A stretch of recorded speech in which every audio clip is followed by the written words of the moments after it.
एक बार की बात है, एक देश में एक राजा रहता था जिसकी 12 रानियां थीं, पर उसके केवल एक ही पुत्र था। उसका यह पुत्र बहुत ही सुंदर था। राजा अपने बेटे की शादी किसी ऐसी राजकुमारी से करना चाहता था जो उसके बेटे जैसे ही सुंदर हो। भाग्य से एक और राजा था, उसकी भी 12 रानियां थीं और एक बेटी थी। वह भी उसी राजकुमार जितनी खूबसूरत थी। उस राजा की भी उतनी ही इज्जत थी जितनी इसकी, जिस राजा का लड़का था। उस राजा के पास एक बहुत ही अक्लमंद और वफादार तोता था। राजा उससे बहुत सारे मामलों में सलाह लिया करता था और उसकी सलाह वह मानता भी था। बड़ी बड़ी मुश्किल समस्याओं में वो उसकी सलाह लेता था। यही सोचकर वह इस समय भी उसने अपने तोते को बुलाया और उसे अपनी इच्छा बताई। उसने उसे जाने के लिए कहा और वैसी ही बहू ढूंढने के लिए कहा जैसी वह अपने बेटे के लिए चाहता था। तोता राजी हो गया। उसने राजा से कहा कि वह राजकुमार की पसंद लिखकर उसके पैर में बांध दे।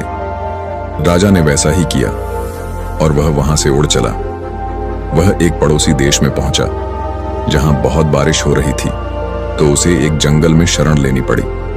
उसे एक पुराना खोखला पेड़ मिला जहां उसे लगा कि वह जगह उसके आराम के लिए ठीक रहेगी। जैसे ही वह उसके अंदर जाने के लिए उड़ा तो उसके अंदर से आवाज आई, तुम अंदर नहीं घुसना, नहीं तो तुम अंधे हो जाओगे। तोता ने पेड़ के जड़ के पास एक छोटे पौधे पर जाकर बैठ गया और बारिश खत्म होने का इंतजार करने लगा। इतने में उस खोखली जगह में से एक मैना निकली और आकर तोते के पास बैठ गई। दोनों बहुत देर तक बात करते रहे। इस बीच तोते ने उसे बताया कि वह कहाँ जा रहा है। मैना उस राजकुमारी के लिए, जो अपने पिता की अकेली बेटी थी, बहुत सुंदर राजकुमार की तलाश में थी। तोता बोला, तब तो हमारा राजा ही वह राजा होना चाहिए जिसके बेटे से उस राजकुमारी की शादी होनी चाहिए। तोते ने मैने को राजकुमार की पसंद भी बताई। वे दोनों राजकुमारी के देश गए। जब वे वहां पहुंचे तो महल के एक नौकर ने उन्हें देखा।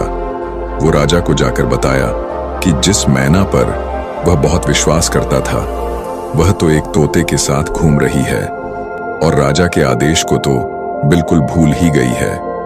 जब राजा ने यह बात सुनी तो उसने दोनों चिड़ियों को मारने का हुक्म दे दिया। मैना को इस बात का कुछ पता चल गया था, इसलिए वह ऊपर की खिड़की से उड़ते समय उसने राजा का बेरहम हुक्म सुन लिया था। वह तोते से बोली, आओ, राजा ने हमारे ऊपर झूठा इल्जाम लगाकर हमें मारने का आदेश दे दिया है। इससे पहले कि राजा के तीरंदाज हमें तीर मारे, चलो हम यहां से दूर भाग चले। मैना की बात मानकर दोनों वहां से दूर उड़ गए। जब राजा के नौकर उन्हें मारने गए तो बहुत देर तक ढूंढने पर भी उन्हें ना पा सके। वे खुद को यह तसल्ली देते हुए वापस आ गए कि लगता है कि उन चिड़ियों को राजा का आदेश का पता चल गया, इसलिए वे किसी सुरक्षित जगह चली गई हैं। तोता और मैना ने कुछ दिन इंतजार किया ताकि लोग उस बात को भूल जाएं। फिर उसके बाद वे महल वापस आए और आकर तोता के दाएं घुटने पर और मैना राजा के बाएं घुटने पर जाकर बैठ गया। उन्होंने राजा से पूछा, आप हमें क्यों मारना चाह रहे थे? हम तो आपके वफादार हैं, वे लोग हमसे जलते हैं, इसलिए उन्होंने आपसे हमारी बुराई की। हम दोनों उन राजाओं के नौकर हैं जो अक्लमंद भी हैं और अमीर भी। दोनों राजाओं की 12 रानियां भी हैं। उनमें से एक को केवल एक बेटा है और दूसरे को केवल एक बेटी। इन दोनों राजाओं ने हालांकि एक दूसरे को कभी देखा नहीं है, पर ये दोनों अपने बच्चों की एक दूसरे के बच्चों से शादी कराना चाहते हैं। एक राजा को ऐसी ही बहू चाहिए जैसी दूसरे राजा की बेटी है और दूसरे राजा को वैसा ही दामाद चाहिए जैसा कि दूसरे राजा का बेटा है। हम दोनों उन्हीं दोनों राजाओं के नौकर हैं। भगवान की कृपा से हम लोग आपके राज्य के बाहर एक जंगल में मिले थे और अब यह अच्छी खबर लेकर आपके पास आए हैं। यह कहकर तोते ने अपना पैर राजा की तरफ बढ़ा दिया जिसमें राजकुमार की पसंद लिखी हुई थी। वह सब पढ़कर राजा को आश्चर्य भी हुआ और खुशी भी। पहले तो उसे चिड़ियों पर विश्वास ही नहीं हुआ, फिर दोनों का एक सापन देखकर उसे उन पर विश्वास हो गया। उसने तस्वीर लेकर अपने रानियों के पास भेज दी और अपनी 12 पत्नियों से कहा कि वे उस तस्वीर को देखकर बताएं कि वह अपनी राजकुमारी के लिए इस राजकुमार को पसंद करती है या नहीं। कुछ दिन बीत गए। पर तस्वीर वापस नहीं आई। राजकुमारी को तो वह तस्वीर इतनी पसंद आई कि वह उसे अपने हाथ में ही रखती। कुछ दिन बाद वहां से संदेश आया कि राजकुमार सभी को बहुत पसंद है, अब उसकी शादी जल्द ही हो जानी चाहिए, क्योंकि राजकुमारी तो राजकुमार को देखे बिना रह नहीं पा रही है। जैसे ही यह जवाब राजा के पास पहुंचा तो राजा ने तोते को यह कहकर वापस भेज दिया कि वह अपने मालिक से कह दे कि राजकुमार की मनपसंद लड़की मिल गई है और वे 4 महीने के अंदर अंदर शादी के लिए यहां आ जाएं। तोते ने आदर के साथ राजा को झुककर नमस्कार किया और अपने देश उड़ गया। अपने देश पहुंचकर उसने राजा को अपनी यात्रा की सफलता के बारे में बताया। राजा यह सुनकर बहुत खुश हुआ। उसने तुरंत ही इस शानदार मौके को शानदार तरीके से मनाने का आदेश दे दिया। राजकुमार के लिए सबसे कीमती और बढ़िया कपड़े बनवाए गए, घोड़ों के लिए बहुत शानदार जीन बनवाई गई, सिपाहियों के लिए भी नई और बढ़िया वर्दी बनवाई गई। बहुत सारे भेंटे जैसे अनमोल हीरे जवाहरात, बढ़िया कपड़े, मुश्किल से मिलने वाले फल, कीमती मसाले और बढ़िया किस्म के इत्र इकट्ठे किए गए। हर चीज को याद करके इकट्ठा किया गया। महीने जल्दी ही गुजर गए। इतनी तैयारियों में समय कब निकल गया पता ही नहीं चला। पर अफसोस, शादी के कुछ दिन पहले ही राजकुमार का पिता बीमार पड़ा और मर गया। परिवार वालों के लिए यह बहुत बड़ा धक्का था। राजकुमार को अपना जाना टालना पड़ा, क्योंकि ऐसे समय पर वहां से चलना उसके पिता का अपमान करना दिखता था। तो उसने कुछ समय तक इंतजार किया। जैसे ही उसके पिता की मौत का अफसोस का समय बीता, वह वहां से चल पड़ा। तोते ने उसे रास्ता दिखाया। राजकुमारी का कोई बहुत दूर नहीं था। सोब जल्दी ही वहां पहुंच गए। राजकुमार ने अपने डेरे महल के पास वाले बगीचे में डाल दिए। अगर राजकुमार उस बगीचे में ना घुसा होता तो अच्छा होता, क्योंकि वहां उसका तोता मर गया। उस वफादार चिड़िया को वहां के माली ने मार डाला, क्योंकि वह कुछ खजूर तोड़कर राजकुमार की तरफ फेंक रहा था। जैसे ही राजकुमार के ऊपर यह मुसीबत आई, उसके कुछ देर बाद ही उसने सुना कि राजकुमारी के पिता ने अपनी बेटी की शादी उससे करने से इनकार कर दिया, क्योंकि उसका पिता मर गया था। बगीचे में डेरा डालने के कुछ दिन बाद राजकुमारी बाहर सैर करने के लिए अपनी पालकी में जा रही थी। इत्तेफाक से वह उसी रास्ते से गुजरी जिस रास्ते पर वह बगीचा था। उसने बगीचे पर नजर डाली तो वहां राजकुमार को देखा। वह उसे पहचान गई, क्योंकि उसकी तस्वीर अभी भी उसके पास थी। उसने उस समय तो उसे कुछ नहीं कहा और अपनी पालकी ढोने वाले व्यक्ति को वापस महल चलने के लिए कहा। उसे अपना प्रेमी मिल गया था।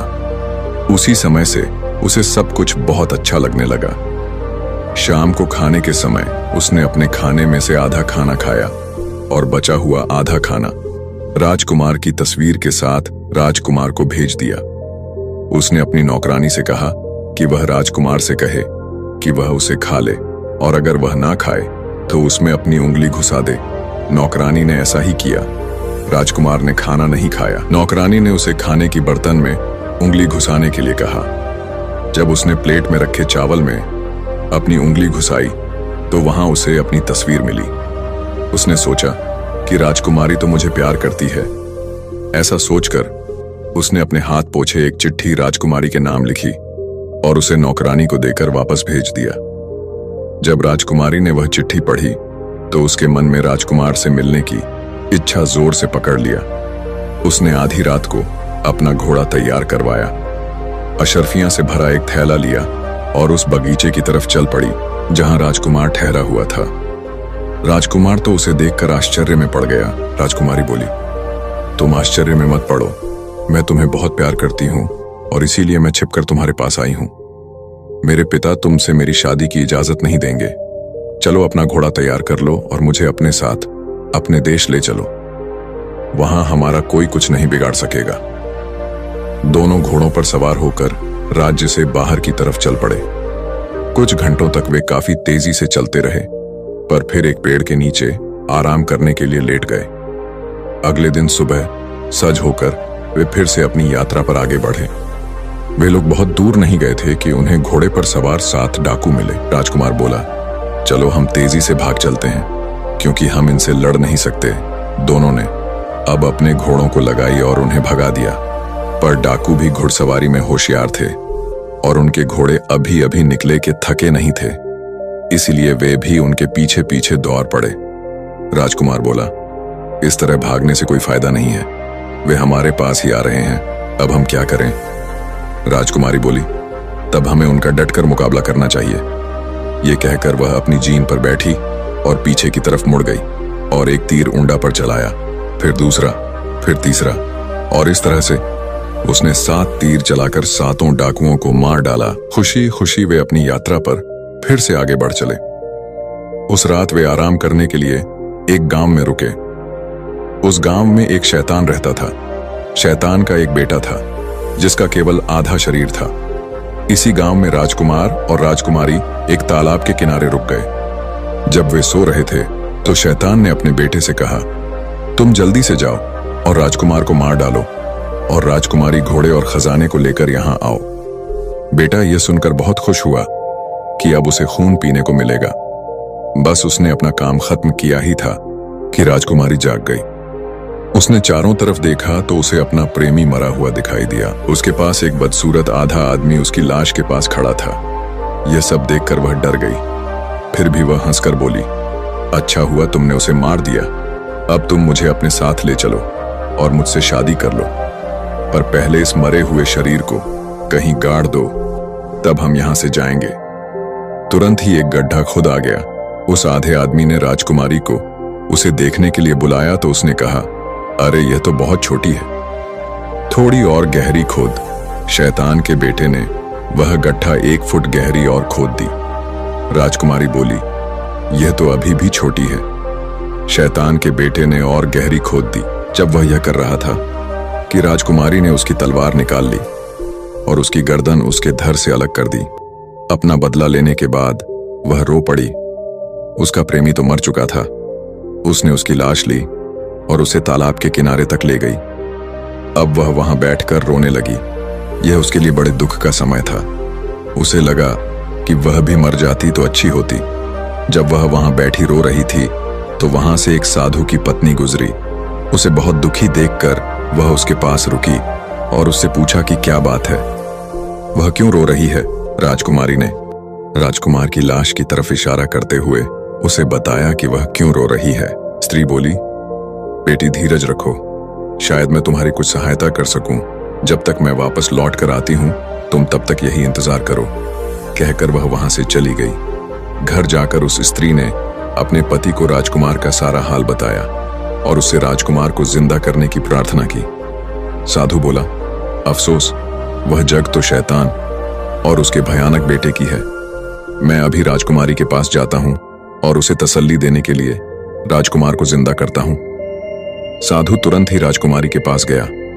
वह तो सहायता का इंतजार कर ही रही थी जो साधु की पत्नी उसे वादा करके गई थी। साधु बोला, मुझे तुम्हारे बारे में सब पता चल चुका है। मैं तुम्हारी सहायता करने के लिए आया हूं। मैं तुम्हारा राजकुमार तुम्हें वापस कर दूंगा। उसने राजकुमार की लाश का सिर अपने हाथ में लिया और उसका शरीर दूसरे हाथ में लिया और दोनों को जोड़ दिया। दोनों जुड़ गए तो लाश जिंदा हो गई। पहले उसके हाथ पैर हिले, फिर उसने आंखें खोली, फिर होंठ खोले और वह बोल पड़ा। जब राजकुमारी ने यह देखा तो उसे न रहा गया। वह दौड़कर राजकुमार के गले लग गई और खुशी के मारे रो पड़ी। सबके लिए यह बहुत ही खुशी का मौका था, यहां तक कि उस साधु के लिए भी जिसने उसे जिंदा किया था। उस रात राजकुमार और राजकुमारी किसी दूसरे जगह चले गए। इस जगह राजकुमारी की जान बड़े खतरे में थी। इस जगह एक जादूगरनी रहती थी। उसकी एक बेटी थी। जैसे ही उसकी बेटी ने राजकुमार को देखा तो वह उससे प्रेम कर बैठी और उसे शादी करनी चाहा।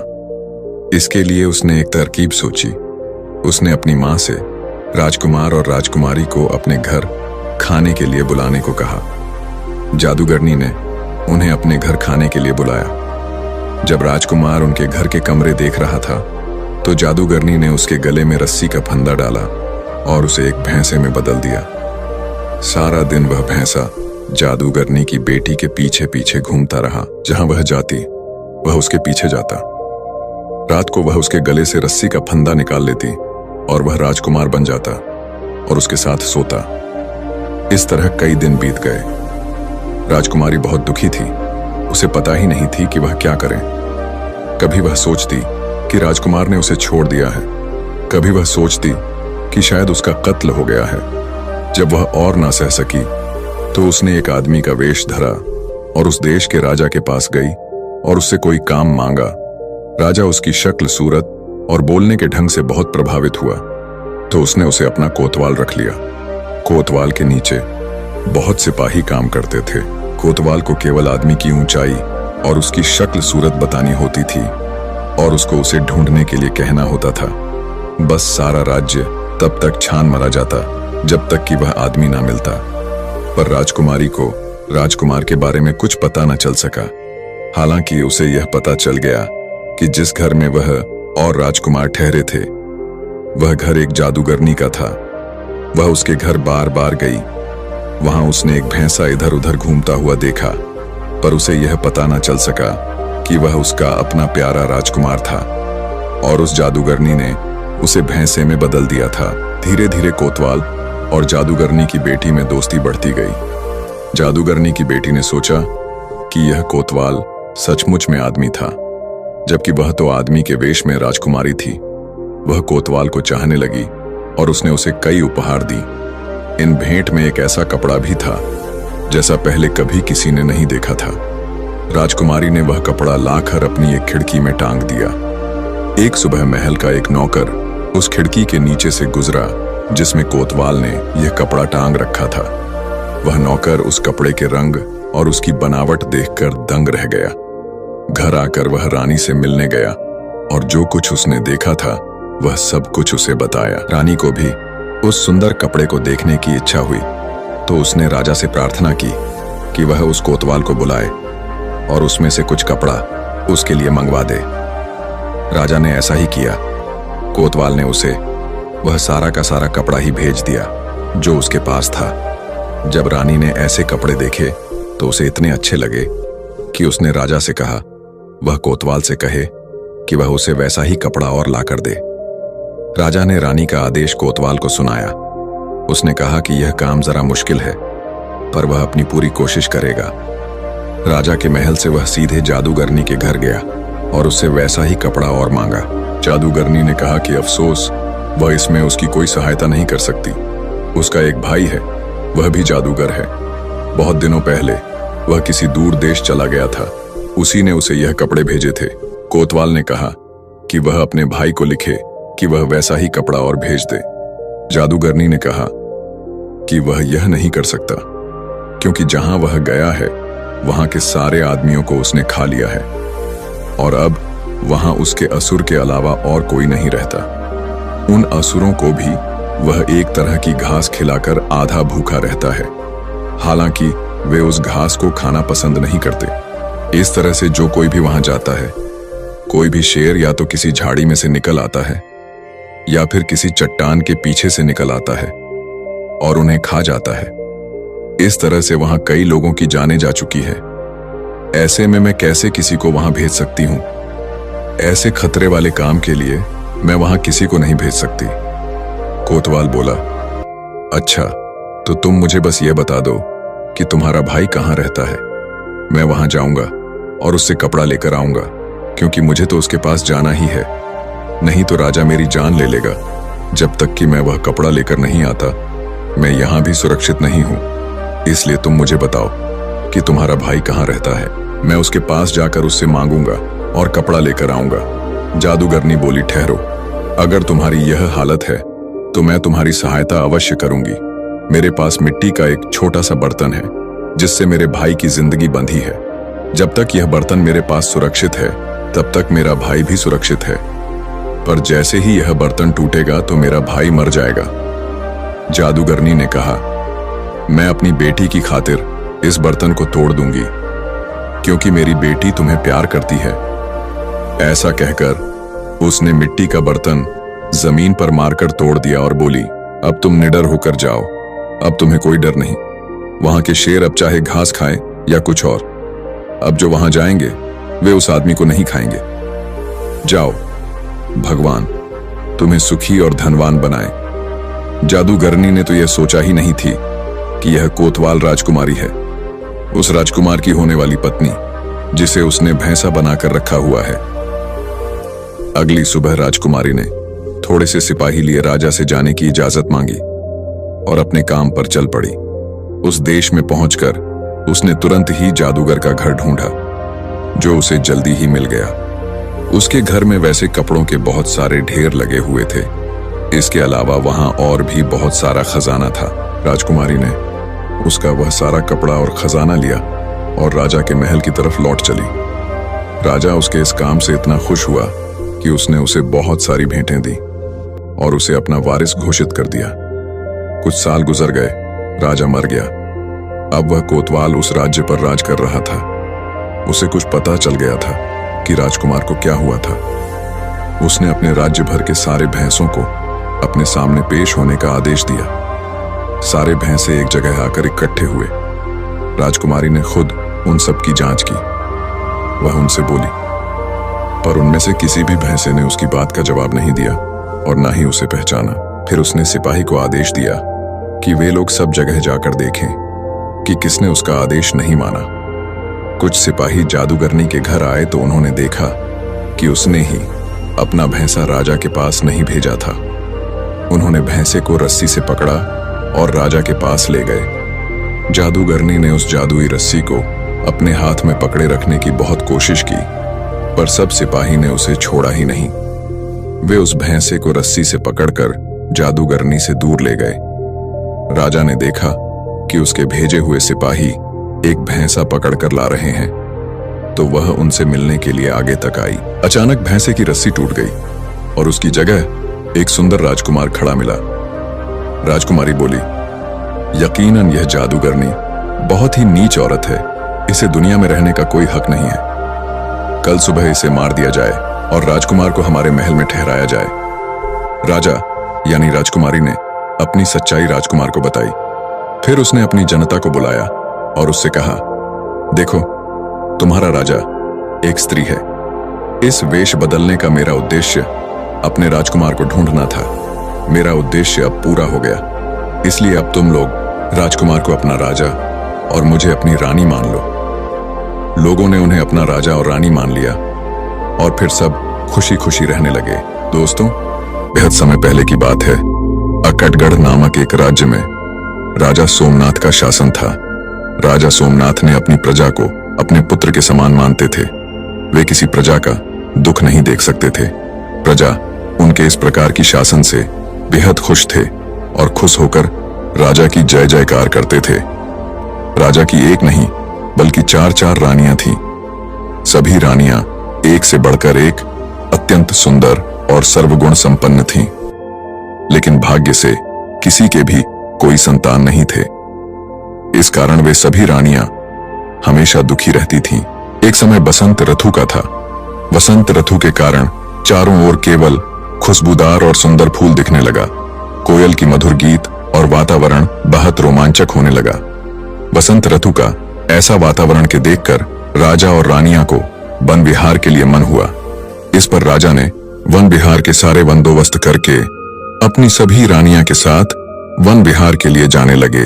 राजा और रानियां वन के वे सुंदरता और वातावरण को देखकर बेहद प्रसन्न हो गए। ऐसे ही जाते जाते सभी जंगल के दूर तक चले गए।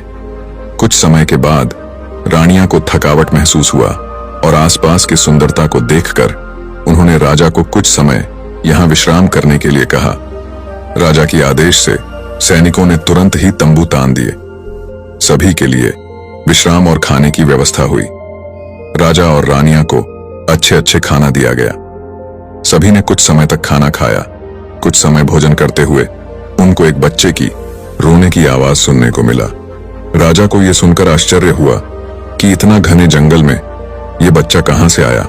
पहले तो उन्होंने इसे भ्रम समझा, लेकिन जब बच्चे का रोने की आवाज धीरे धीरे बढ़ने लगा तो राजा ने भोजन छोड़कर उस दिशा में जाना शुरू किया जहां से वो रोने की आवाज आ रही थी। थोड़ी दूर चलने के बाद राजा ने देखा कि एक छोटी बच्ची काले रंग के एक कपड़े पर लेटी रो रही थी। उसके चारों ओर सोने के आभूषण पड़े हुए थे। राजा ने बच्ची का रोना सहन न कर पाने पर उसे गोद में उठा लिया। हैरानी की बात है कि बच्ची का रोना तुरंत बंद हो गया। इसके बाद राजा ने उस बच्ची को लेकर रानियों के पास आई। यहाँ राजा और रानी ने उस बालिका को अपने महल में ले जाने का निश्चय किया। इसके बाद सभी ने यहाँ से महल की ओर लौटे। महल पहुंचकर राजा ने उस बच्ची के माता पिता को खोजने के लिए चारों ओर सैनिक भेजे। सैनिक सभी दिशाओं में जाकर पूछताछ करने लगे, लेकिन कहीं से भी कुछ पता नहीं चला। सैनिकों निराश होकर ये बात राजा को बताया।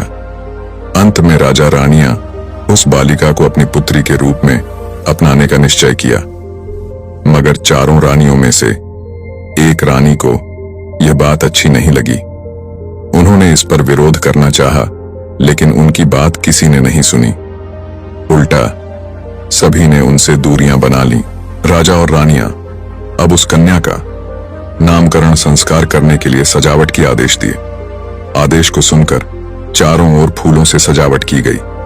सबको मिठाइयां के साथ गरीबों और ब्राह्मणों को दान दक्षिणा आदि गई। प्रजा ने राजा और रानियों की जय जयकार की। संध्या का समय में चारों ओर ब्राह्मण मंत्रोच्चार कर रहे थे। बस मुख्य पुरोहित का आना बाकी था, जो उस कन्या का नामकरण करने वाले थे। अचानक से जोरों बारिश और बिजली कड़कने लगी। चारों ओर अंधेरा छा गया। ऐसे समय में राजा को एक दूत ने आकर संदेश दिया कि मुख्य पुरोहित का अचानक निधन हो गया है।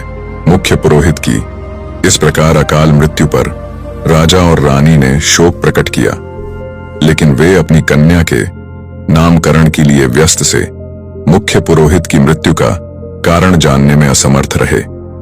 मुख्य पुरोहित की मृत्यु से उन्होंने और एक विद्वान ब्राह्मण से अपनी कन्या का नामकरण किया। क्योंकि उस समय बाहर अंधेरी रात थी, इसीलिए कन्या का नाम प्रियंवदा रखा गया। इस घटना के बाद राज्य के लोग डरने लगे। उन्होंने आकर राजा से कहा कि नामकरण उत्सव में मुख्य पुरोहित का मृत्यु होना देवताओं के क्रोध का संकेत है। इस पर सभी मंत्रिमंडल ने राजा को सलाह दी कि हमें एक यज्ञ का आयोजन करना होगा।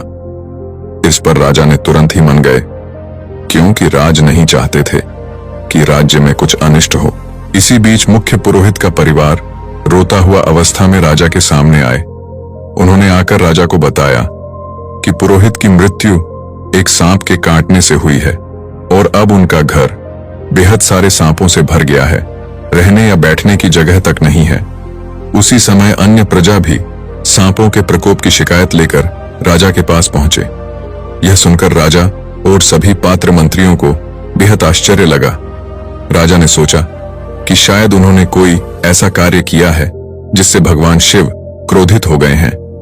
उन्होंने अब भगवान शिव का अभिषेक कराने का और अपनी भूल के लिए माफी मांगने का निश्चय किया। अगले ही दिन प्रियंवदा को नापसंद करने वाली रानी ने बिना कुछ कहे महल छोड़कर चली गई।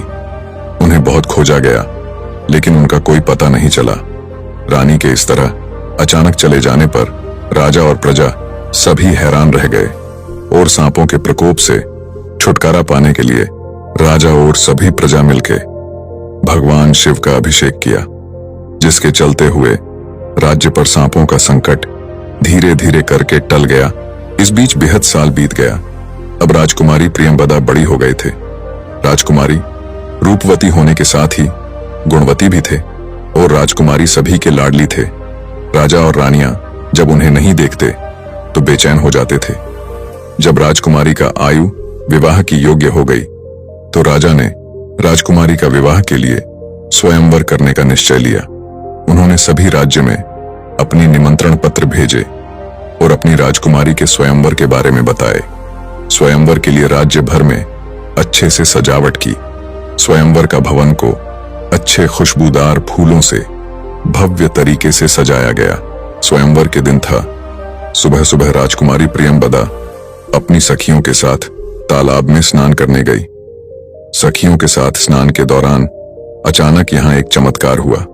उनके पास एक सांप आया जिसके सिर पर एक चमकती हुई मणि थी। सांप ने आते ही राजकुमारी को डस लिया और राजकुमारी सांप के डसने से बेहोश हो गई। दासियों ने यह देखकर डर के मारे राजा को बुलाया। राजा सैनिकों, मंत्रियों और रानियों के साथ तुरंत वहां पहुंचे, लेकिन राजकुमारी का कहीं पता तक नहीं चला। यहां उनके कदमों के निशान तक नहीं मिले। राजा ने घोषणा की कि जो कोई भी राजकुमारी को ढूंढकर लाएगा, उससे राजकुमारी का विवाह कर दिया जाएगा। राजकुमारी से विवाह करने के उद्देश्य से कई लोग उसे खोजने गए, लेकिन कोई भी वापस नहीं लौटा। इस तरह 2 सप्ताह बीत गए। स्वयंवर के लिए आए राजा और राजकुमार भी राजकुमारी को खोजने गए, परंतु वे भी वापस नहीं लौटे। यहां चंद्रचूड़ नामक एक राजकुमार स्वयंवर में भाग लेने आया था। वह भी राजकुमारी को खोजने लगा, लेकिन उसमें एक समस्या थी। वह कभी भी राजकुमारी को देखा नहीं था। शिव मंदिर के अंदर एक गुप्त सुरंग दिखी और राजकुमार वहां से आगे बढ़ने लगा। कुछ दूर जाने के बाद उसे एक विशाल महल दिखाई दिया। चारों ओर सिर्फ सांप थे। राजकुमार सभी से छिपते हुए राजमहल में पहुंचा। वहां उसने 2 इच्छाधारी नागिनों को बातें करते हुए सुना। उसने छिपकर उनकी बातें सुना। उनकी बातों को सुनते हुए उसने जान लिया कि राजकुमारी कहां है। नागों से सामना करते हुए वह राजकुमारी के पास पहुंचा। जैसे ही उसने राजकुमारी को देखा, उसकी सुंदरता को देखकर भगवान शिव की बातें भूल गया। वह राजकुमारी के पास गया और सब कुछ बताया। राजकुमारी ने वहां से बाहर जाने का रास्ता जान ली थी और वे दोनों वहां से भाग गए। राज्य में फिर से बाजे बजने लगे। चारों ओर तोरण सज गए। राजा अपनी बेटी के विवाह के लिए खुश हो गए। उन्होंने राजकुमार से अपनी बेटी का विवाह करने का वचन दिया। राजकुमारी के विवाह के लिए राजा सोमनाथ ने राजकुमार के राज्य और पिता के नाम जानने की इच्छा जताई। राजकुमार चंद्रचूड़ ने अपने राज्य का नाम स्वर्णगढ़ और पिता का नाम महापाद बताया। ये सुनकर राजा और रानी चौंक गए। उनके चेहरे पर एक अनजाना डर था। ये देखकर राजकुमार ने इसका कारण पूछा तो राजा सोमनाथ ने कहा, यह खुशी की बात है क्योंकि तुम्हारे पिता मेरे बचपन के दोस्त हैं। कुछ कारणों से हम दोनों अलग हो गए थे, लेकिन आज मैं तुम्हारे साथ अपनी बेटी का विवाह करके फिर से एक हो जाऊंगा। इसके बाद राजा महापाद से मिलने के लिए दूत को भेजा गया। राजकुमारी की विवाह समाचार से राज्यवासियों को खुशी हुई, लेकिन मंत्री खुश नहीं हो पाए। राजा महापाद के नाम को सुनकर राजा क्यों डर रहे थे? राजकुमारी के नामकरण में ऐसा अशुभ क्यों हुआ? क्या इसका कारण जानते थे मंत्री महोदय? आगे जाने से पहले कृपया वीडियो को लाइक, शेयर और चैनल को सब्सक्राइब करें। विवाह का दिन नजदीक आ रहा था। मंत्री राजा के पास गए और उस दिन घटी घटनाओं को याद दिलाया। मुख्य पुरोहित की मृत्यु का कारण जानने के लिए कहा, लेकिन राजा वह बातों को गंभीरता से नहीं ले रहे थे और कुछ महत्व नहीं दिया गया। विवाह का दिन आया। चारों ओर विभिन्न रंगों की रोशनी से भर गया। विवाह चल ही रहा था कि अचानक तूफान आने लगा। मंत्री ने यह देखकर समझ लिया कि कुछ होने वाला है। वह वहां से भागने लगे। धीरे धीरे सभी उस स्थान को छोड़कर चले गए। राजा और रानी भी वहां से जाना चाहते थे। इसी बीच बिजली कड़कने लगी और देखा गया कि राजकुमारी वहां नहीं है। राजा और रानी चिल्लाए। फिर से बेटी की अपहरण देखकर राजा और राजकुमार ने उसे ढूंढने का प्रयास किया, लेकिन आश्चर्य की बात यह हुई कि चारों ओर सांप बाहर आ गए। धीरे धीरे सभी स्थानों पर सिर्फ सांप ही सांप दिखाई देने लगे। वहां से दोनों राजा और राजकुमार भागने में सफल हुए। तब सभी रानियों के शरीर में सांपों ने दंसन किया। सभी रानियों अपने नागकन्या के पास ले गए। नागरानी और कोई नहीं बल्कि राजकुमारी प्रियंबदा ही थी। वह एक नागकन्या थी। उसका आधा शरीर मानव का था और आधा सांप का। उसकी आंखों से बदला की आग जल रही थी। यह देखकर रानियां उसे छोड़ने के लिए विनती करने लगीं, लेकिन राजकुमारी ने उन्हें पुराने दिन याद दिला दिए, जब उन्होंने एक नाग दंपति को बेरहमी से मार डाले थे। उनका छोटी बच्ची कैसे दुखी होकर रो रहा था, फिर भी उन्होंने उसकी नहीं सुनी। कई वर्षों की तपस्या के बाद उन्होंने इच्छाधारी नागिन बनने का वरदान अपनी बेटी को दिया था, ताकि वह अपना बदला पूरा कर सके। वह बेटी और कोई नहीं, प्रियंबदा थी। प्रियंबदा ने ही मुख्य पुरोहित को मार डाली थी, क्योंकि वही पुरोहित उनके माता पिता को जाल में फंसाकर नियंत्रित करने का प्रयास कर रहा था, और वह रानी, जिसे यह समझने में लगता था कि मैं वह व्यक्ति हूं जिसके लिए तुम सभी यम के पास पहुंचने वाले थे, मैंने ही उसे मार डाला। उस दिन मुझे कोई अपहरण नहीं किया था। मैं स्वयं अपने राज्य में जाकर प्रजा की कुशलता जानने गई थी। भगवान से तपस्या करके मैंने तुम्हारी मृत्यु का उपाय पाए। भगवान ने मुझे कहा था कि जब दोनों परिवार एक हो जाएंगे तभी मैं तुम सबको मार सकती हूं। तुम लोग क्या इतने चालाक हो कि अलग अलग रहकर मुझसे बच जाओगे? इतना कहकर उसने रानियों को डंसन किया। डंसन करने से रानियां मर गईं। राजकुमारी महल लौट गई और झूठ मूठ रोने लगी। राजा सोमनाथ और महापाद पुरानी बातों को याद करने लगे। वे कैसे मुख्य पुरोहित के द्वारा सांप दंपति को धोखा देकर उनसे मणि प्राप्त कर उसे मार डाला था। तो फिर ये कौन है जो उन्हें मारने के लिए आ रहा है? उसी समय राजकुमार और राजकुमारी वहां पहुंचे। राजकुमार भगवान शिव को प्रसन्न करके 4 सूत लेकर आए थे। एक राजा सोमनाथ का, दूसरा राजा महापाद का और एक सूत उसने पहना हुआ था। राजकुमारी ने सूत पहने से मना कर दिया क्योंकि उसके पास पहले से ही एक सूत है। अब नागकन्या सोच में पड़ गई, वह कैसे अन्य दोनों को मारेगी? उसके पास भगवान के सूत थे तो उसने एक योजना बनाई। जब राजकुमार अपने कमरे में थे, नागकन्या वहां आई, लेकिन राजकुमार चेतन अवस्था में थे, इसलिए वह सूत निकालने में सफल नहीं हो पाई। अब नागकन्या और सोचने लगी। एक दिन राजकुमार ने परिधि में जाने का मन बनाया। उनके साथ 2 राजा और नागकन्या भी गए। काफी दूर चलने के बाद राजा महापाद अब और नहीं चल पा रहे थे। राजा सोमनाथ पानी लाने के लिए बाहर गए। राजकुमार और राजा महापाद एक पेड़ के नीचे बैठ गए। कुछ दूर जाने के बाद राजा सोमनाथ एक तालाब के पास पहुंचे। जैसे ही उन्होंने पानी लाने के लिए नीचे झुका, उनका सूत तालाब में गिर गया। इस समय पानी के अंदर एक नागकन्या प्रकट हुई। वह कोई और नहीं बल्कि राजकुमारी प्रियंवदा थी। अब राजा ने उसे सब कुछ बताकर माफी मांगी। तब राजकुमारी ने उसे एक महल में बंद कर दिया। काफी समय बीतने के बाद महापाद और राजकुमार चिंतित हो गए। महापाद के आदेश पर राजकुमार ने उसे ढूंढने की कोशिश की। काफी समय बीतने के बाद भी वह वापस नहीं आए। अब महापाद को और अधिक प्यास लगने लगा। वह पानी पीने के लिए उठे। नागकन्या ने देखा और कहा कि अगर वह यहीं कुछ भक्त प्रतीक्षा करना चाहेंगे, मैं आपके लिए पानी लाने का प्रयास करूंगी। महापाद ने उसकी बात मानी। नागकन्या पानी की तलाश में गई और अपनी असली रूप में आकर उसके पास लौटी। उसने राजा को पुराने घटनाओं की याद दिलाई और फिर उसे दर्दनाक चोटें दी। महापाद पानी के बिना कमजोर हो गए और जल्द ही नागकन्या के साथ संघर्ष करते हुए मृत्यु को प्राप्त हुए। इसके बाद नागकन्या खुश हो गई क्योंकि उसने अपनी प्रतिशोध पूरी की। कुछ समय बाद राजकुमार अपने पिता को खोजने के लिए लौटे। इस समय रानी रोते हुए यह कह रही थी कि राजा महापाद को बहुत प्यास लगी थी और वह पानी की तलाश में गए थे, लेकिन वापस नहीं लौटे। दोनों बहुत ढूंढने के बाद भी राजा महापाद को नहीं पा सके।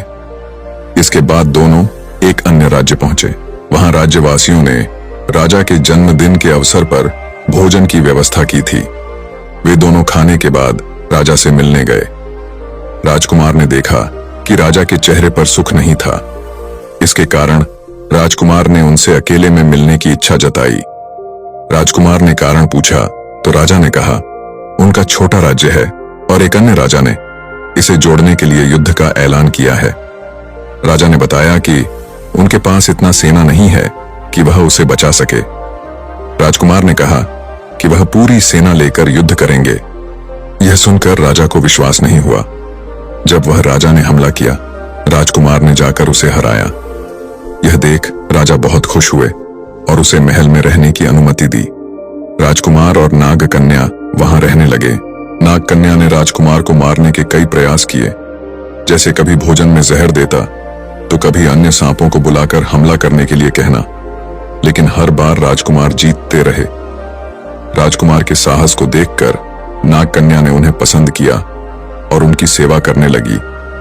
वह उनके साथ खुशी से रहने लगी। राजा के पास कोई संतान नहीं होने के कारण उन्होंने राजकुमार को अपना पुत्र माना। कुछ दिनों बाद नागकन्या ने राजकुमार से अपना गुप्त रहस्य बताने का मन बनाया, क्योंकि वह प्रेम में कोई गुप्त नहीं रखना चाहती थी।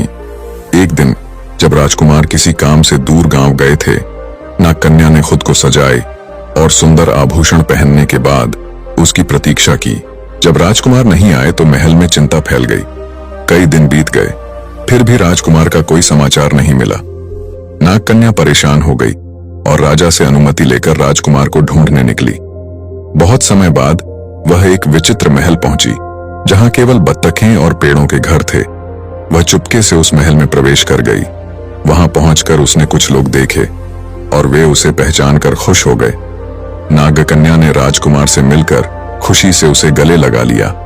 उन्हें कोलाग्रत करने के लिए, पांव पकड़ने के लिए जाने के समय उनके शरीर के अग्रभाग में चोट लगी और वह पूरी तरह से घायल हो गई। वह पूरी स्थिति को समझने से पहले बार बार चोट खा रहे थे। उनकी बहुमूल्य मणि चोरी हो गई थी। उनके पति ने ही उन्हें धोखा देकर मारा था। उनके पास से सब कुछ ले लिया गया और सभी लोग वहां से चले गए। वहीं पर सिर्फ नागकन्या ही पड़ी थी, जिसका स्वयं का पति ने ही उसे मार डाला था। राजकुमारी के मन में बहुत से सवाल थे। उसने सोचा, क्यों उनके पति ने उन्हें क्यों मारा? क्या उसकी पति को नागकन्या के बारे में पता था? नागकन्या को अपने लोगों ने क्यों धोखा दिए?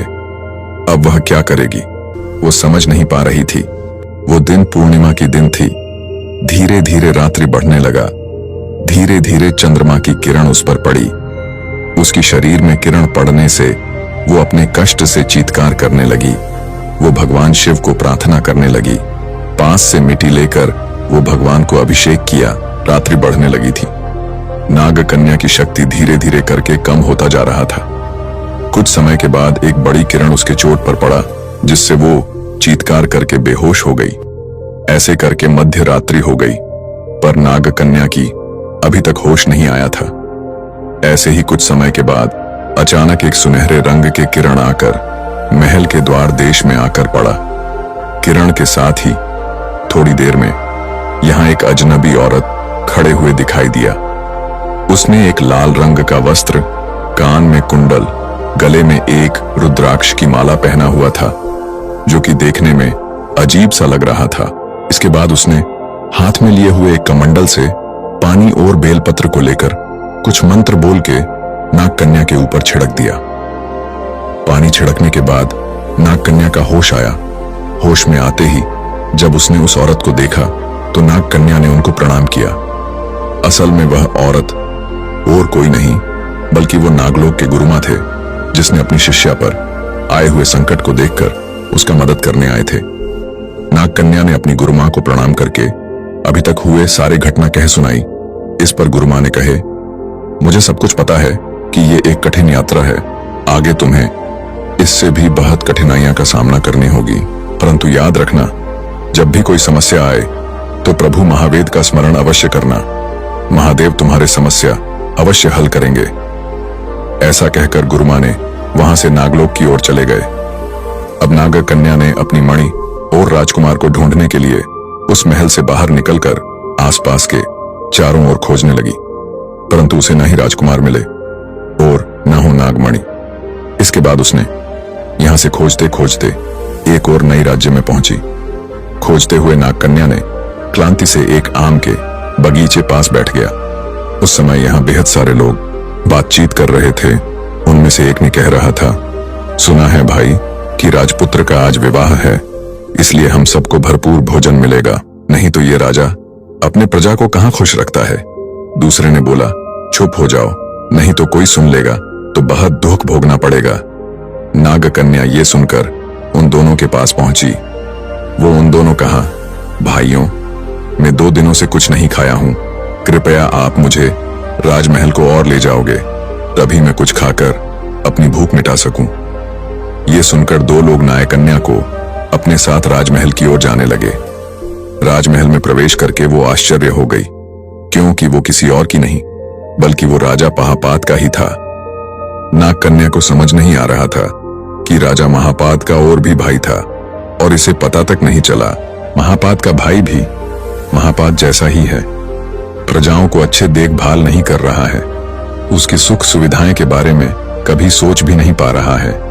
ऐसे राजा को राज सिंहासन पर बैठना अधिकार नहीं है। नाग कन्या के पास आज कुछ भी नहीं है, ना है नागिन की शक्ति, ना ही नागमणि, ना ही अपने लोगों का साथ। वो फिर भी लड़ने के लिए आई है, मगर इस राज्य में कितने लोग जो कि सब शक्तिशाली और एक से बढ़कर एक चतुर हैं, वो इस राजा के शासन को विद्रोह नहीं कर पा रहे हैं। राजा का एक पुत्र भी है जिसका आज विवाह होने वाला है, वो भी अवश्य अपने पिता जैसे ही होगा। देखते हैं कि राजा महापाद का भाई और भाई का पुत्र कैसा है।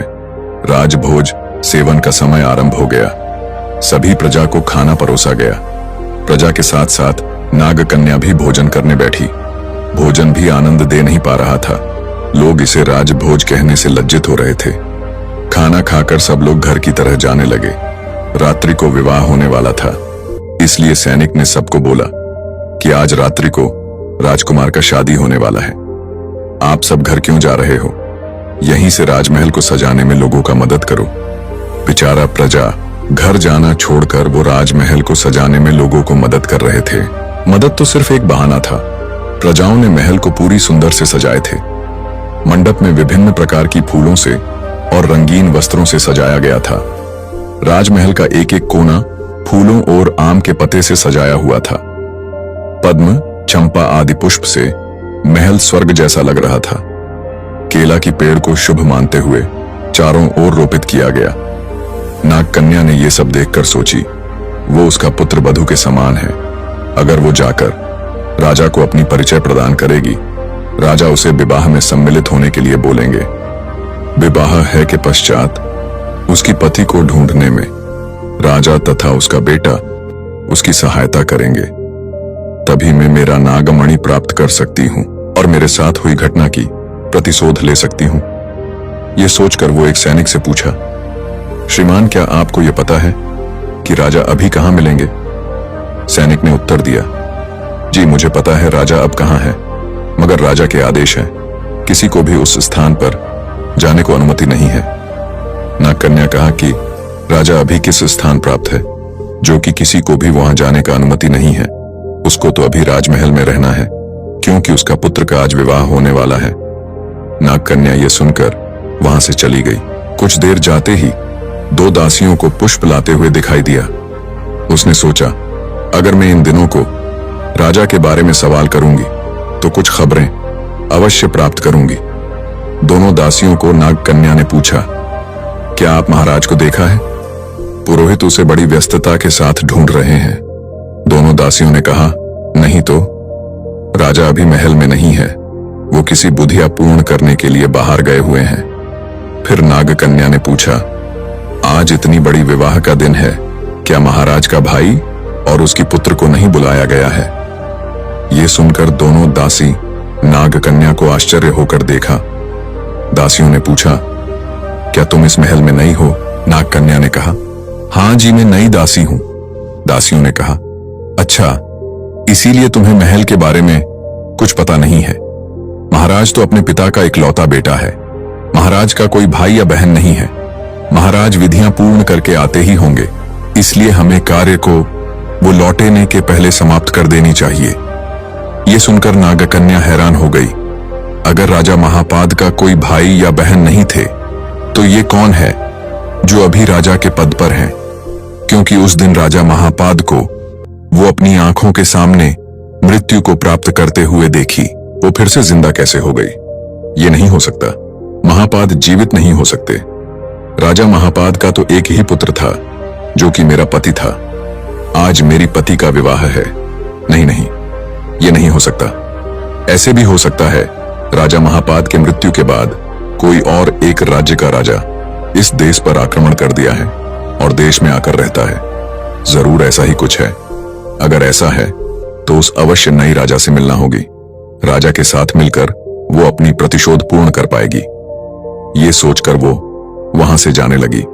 दोनों दासियों उसे रोकते हुए कहा, अभी कहां जा रहे हो? तुम हमारे साथ आयो।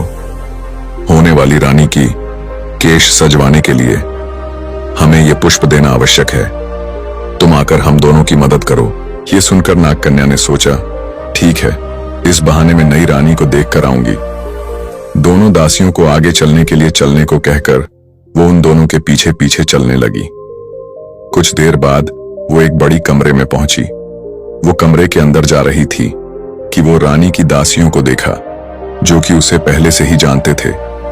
वो वहां से भागते हुए दूसरे कमरे में आई। अगर वे उसे देख लेती तो उसकी असली रूप सामने आ जाती। वो भागते हुए महल के बाहर आ गई। उसे अब राजा से मिलना था। ये सोचकर वो जंगल की तरफ जाने लगी। जंगल के अंदर वे चलते चलते एक गुफा में प्रवेश किया। गुफा के अंदर से मंत्रों की शब्द आ रही थी। नाग कन्या छुप छुप कर अंदर प्रवेश किया और जोकर देखा तो वे आश्चर्य हो गई। अंदर और कोई नहीं बल्कि राजा महापाद ही था। महापाद को देखकर नाग कन्या की पैर के नीचे जमीन चली गई। उसने सोचने लगी, ऐसे कैसे हो सकता है? मैंने तो उसे अपनी हाथों से मारा था। ये कैसे जीवित हो सकता है? और फिर ये पूजा क्यों कर रहा है? उसने थोड़ी ध्यान से सुनने को कोशिश की। इस पर पता चला कि ये पूजा उसको बस में करने के लिए किया जा रहा है। इसके बाद नाग कन्या ने कुछ और समझ पता, लेकिन उसके ऊपर मंत्र के प्रभाव दिखना शुरू हो गया। धीरे धीरे करके उसने अपनी बस खो बैठा और महापाद के कहने पर उसने जाकर एक कांच की शीशे के अंदर चली गई। इसके बाद महापाद ने नाग कन्या को उस कांच के शीशे के माध्यम से बंदी कर लिया। बंदी करके राजा महापाद ने नाग कन्या को उस शीशे के साथ राजमहल की ओर लौटा। आते समय राजा ने पूजा किए हुए एक सूत सुरक्षा के लिए पहन लिया। इसके बाद राजा ने महल पहुंचा और बंदी की गई नाग कन्या को महल के एक कोने में रखकर अपनी पुत्र के विवाह कार्य में व्यस्त रहा। इधर बंदी हुई नाग कन्या ने उसके सामने राजकुमार की शादी की तैयारियां देख रही थीं। लेकिन जब उसके देखा कि शादी किसी और का नहीं बल्कि उसका पति का किसी और के साथ हो रहा है तो वह हैरान रह गया। नाग कन्या ने कुछ नहीं कर पा रहा था क्योंकि वह बंदी था और उसके पास अब कोई शक्ति भी नहीं थी। कुछ समय के बाद भाग्य से पास में जाते हुए एक दासी ने गलती बस उस शीशे से टकरा गई, जिसके कारण वह शीशे टूट गई। शीशे टूटते ही नाग कन्या ने राजा की हुई बंदी से मुक्त हो गई। बंदी से मुक्त होते ही नाग कन्या ने अपनी प्रतिशोध लेने महापाद को मारने का प्रयास किया। मुक्त नाग कन्या की विकटाल रूप से पूरे राजमहल में सन्नाटा छा गया। सब डर के मारे अपनी रक्षा के लिए महल से बाहर भागने लगे। वहां नाग कन्या ने राजा को मारने के लिए जितना प्रयास कर रहा था वह सब विफल होता जा रहा था। जितने बार उसने डंसने की प्रयास कर रहा था तब उसे एक अदृश्य शक्ति रोक लेता था। बहुत जल्द उसे पता चला कि राजा के पास जो सूत है उसके कारण वे राजा को मार नहीं सकता। इसके अलावा उसके पास और शक्ति भी नहीं थी। इसीलिए अब वह नाग कन्या अपनी शक्ति वृद्धि और वापस लाने के लिए महादेव की पूजा हेतु वहां से चली गई। अब महापाद को डर लगने लगा। उसने मन ही मन और ज्यादा सजग रहने के लिए विचार कर रहा था। यहां नाग कन्या अपनी शक्ति वापस लेने के लिए बीहड़ जंगल की ओर चलता रहा। कुछ घंटे चलने के बाद उसको एक अगम्य स्थान मिला जहां हर कोई नहीं जा सकता। नाग कन्या को यह पसंद आया और वहां उसने एक शिवलिंग बना के वहां पूजा करने लगा। कुछ महीने की पूजा के बाद महादेव ने संतुष्ट होकर उसे उसकी शक्ति और आशीर्वाद दिए। आशीर्वाद देकर महादेव वहां से चले गए। महादेव की जाने के बाद नाग कन्या ने अपनी शक्ति को पाकर खुशी और प्रतिशोध के लिए राजा महापाद की राज्य की ओर चलना शुरू किया। रास्ते में उसे लगने लगा कि कुछ बात है जो मैं अभी तक नहीं जानती। ये सोचकर नाग कन्या ने एक दासी का रूप धारण करके राजमहल की ओर गई। वहां जाकर उसने राजा को किसी और से बात करते हुए देखा। इस पर नाग कन्या को संदेह हुआ कि ये क्या बात कर रहे हैं। उन्होंने छिपकर बात सुनने को प्रयास किया। महापाद को दूसरे ने कह रहा था कि कैसे उन्होंने राजकुमार को उस दिन बंदी करके एक अंधेरी घर में छोड़ दिया और फिर नाग कन्या को बंदी करके उसके सामने ही नकली राजकुमार का शादी करवाया। इस पर महापाद ने कह रहा था कि सब तो ठीक है, लेकिन आगे क्या किया जाए, क्योंकि अब वह नाग कन्या हमारे बस में नहीं है। वह तो तुम्हारे बंसज है, उसको मारने के लिए कुछ तरीका निकालो। जैसे ही नागकन्या ने उनका बात सुने तो वह हक्का बक्का रह गई। उसे अब पता चल गया था कि वह असली राजकुमार नहीं था। इसके बाद नागकन्या ने राजकुमार को बचाने के लिए उस अंधेरी घर की खोज में निकला।